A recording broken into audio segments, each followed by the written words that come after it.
Shimulkandi, Mahadevpur, Bahadurpur, curly, কচুডুয়ারি।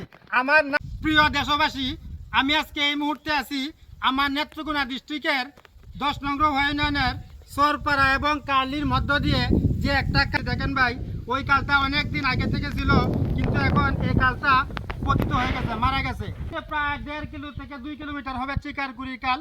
ওই চিকারকুলি কাল কিন্তু খনন হয়েছে ভাই, এখন পর্যন্ত গিয়ে সংযুক্ত হয়েছে। আর চিকারপুরি কালের পরে আছে মগডা নদী। মরণ না থাকার কারণে এই যে চৈত্র মাস হালকা একটু বৃষ্টি হয়েছে ভাই, দেখেন এই বৃষ্টিতে পানি যাওয়ার রাস্তা নাই। রাস্তা না থাকার কারণে এই যে দেখেন ভাই ফসলের জমি, এ পাশেও ফসলের জমি, ওই পাশেও কিন্তু ফসলের জমি। আর এই জমিতে কয়েক হাজার কেন লক্ষ হবে, কয়েক লক্ষ পরিবার।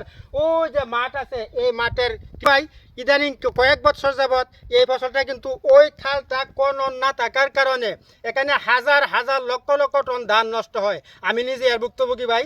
এই ক্ষেতটাও কিন্তু ভাই আমার, এই যে দেখেন এই যে চৈত্র মাসে হালকা একটু পানি হয়েছে, হালকা বৃষ্টির পানি ওই কাল উপসে গিয়ে কিন্তু এই যে ধান খেতে ফসল খেতে উঠতেছে। এই যে দেখেন ভাই ফিজা ধান, কুশনপুর, জালালপুর, তাজপুর, রৌহা, শিমুলকান্দি, মহাদেবপুর, বাহাদুরপুর, কার্লি, কচুডুয়ারি। আমার না জানা আরো অনেক এলাকার কিন্তু পানি এই কাল দিয়ে আসে ভাই, ছোট্ট একটা কাল দিয়ে।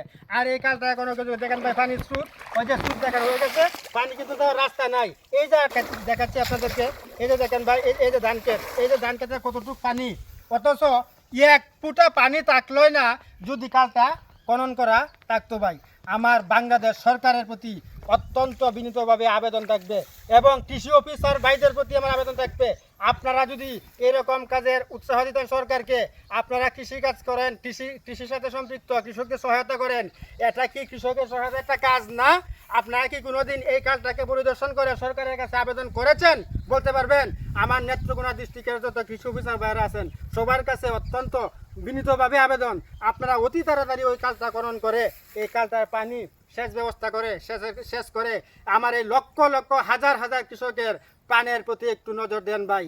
শুধু আমার নেত্রকোনা না, কথা কি বলতে হবে সারা বাংলাদেশে যেরকম যে এলাকায় এরকম জলাবদ্ধতা হয়, এটা কিন্তু জলাবদ্ধতা, বন্যা পানি না কিন্তু ভাই, জলাবদ্ধতা, পানি যাওয়ার, বৃষ্টির পানি যাওয়ার হয়ে গেছে।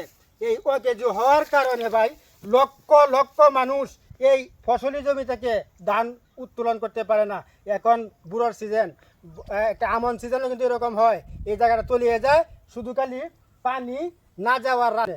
আমার বাংলাদেশ সরকারের প্রতি আমার আকুল আবেদন, এবং এই দেশের যে সমস্ত কর্মকর্তারা সেচ প্রকল্পের সাথে জড়িত, বিশেষ করে কৃষি কর্মকর্তা যারা আছেন বা পানি উন্নয়ন সেচ যারা আছেন, কাল খনন পদ্ধতিতে যারা নিয়োজিত আছেন, তাদের প্রতি আমার আকুল আবেদন থাকবে, অতি অল্প দিনের মধ্যে যেন আমাদের নেত্রকোনার ওই যে একটা পতিত কাল, এই কালের জন্য লক্ষ লক্ষ মানুষ খাবারের জন্য কষ্ট করে ফসল তুলিয়ে নিয়ে যায়।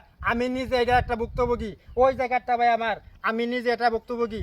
এই বুড়ো ফসলে এবং আমন ফসলে এই জলাবদ্ধতার কারণে, আর কোনো কারণ নাই ভাই, শুধু জলাবদ্ধতার কারণে এই ফসল তুলি। এই যে দেখেন অনেক লম্বা, এখান থেকে চিকারকুড়ি কাল পর্যন্ত এই যে এত বড় একটা মাঠ, এই সমস্ত মাঠে ফসল কিন্তু পানিতে জলাবদ্ধতার কারণে পানিতে তুলিয়ে নিয়ে যায় ভাই। আমার এই ভিডিওটা অত্র এলাকার যারা আছেন, কৃষি অফিসার যারা আছেন, বাংলাদেশ সরকারের সেচ প্রকল্পের কর্মকর্তা যারা আছেন, সবার কাছে রিকোয়েস্ট থাকবে, শুধু আমার এই নেত্রকোনার এই কালটা না, সারা দেশে এইরকম জলাবদ্ধতার কারণে যে সমস্ত মানুষ দুর্ভোগে পড়ে, ওই সমস্ত মানুষের পরিত্রাণের জন্য কাল খনন পদ্ধতি, নদী খনন পদ্ধতি বাংলাদেশ সরকার অতি তাড়াতাড়ি শুরু করেন।